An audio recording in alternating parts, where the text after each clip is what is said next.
মানুষ কত কিছু নিয়ে চলে যাচ্ছে, আমি তো অত কিছু চাই না। হচ্ছে কি, আমি কথা দিচ্ছি যে আমি আর জীবনে কোনোদিন তোমার কাছে কানা করিও চাবো না। একটা বস্তা টাকা দিয়ে দাও, একটা বস্তা, মানে একটা বস্তা দিলি তাহলে কি হয়? একটা বস্তা দিয়ে দাও না, একটা বস্তা টাকা। ভগবান দাও এক বস্তা টাকা, ওর থেকে আমি গরিবটা দান করে দিতে পারি।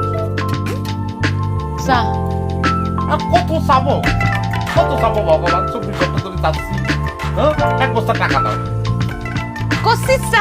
চাইলেন তো, আর কত চাবো? এক বস্তা টাকা দাও। দূর, আপনার রং তামাশা ঢং টং বন্ধ করেন দিনি। চাটা খাইয়ে বাজারে যান, কাজ খোঁজেন। আপনার মতো বসে থাকার সময় তো আমারই নাই, আমার কাজে যাওয়া লাগবে। এই তোমার আমি কতবার বলেছি না আমার কাজের মধ্যে ঠ্যাংলার দিয়ে আসবো না? আমি চা চাইছি তোমার কাছে, আমি ভগবানের কাছে চাচ্ছি এক বস্তা টাকা নিয়ে এসেছি। চা কোথায়